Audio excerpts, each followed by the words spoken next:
Noy, huwag ka magpasalamat kay daddy mo. Magpasalamat ka kay Elon.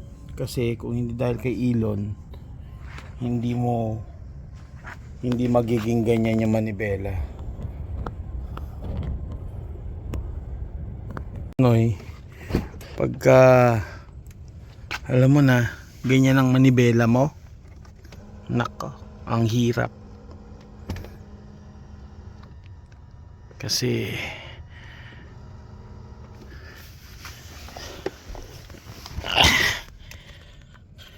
putol eh. Di ba? Paano makakapag-drive niyan? No? Putol. Nagtitipid na yung Tesla dito sa Amerika eh. Kasi yung manibela nila wala na. Titipid na. Kaya yung paano ka makakapag-drive nito? Parang eroplano lang.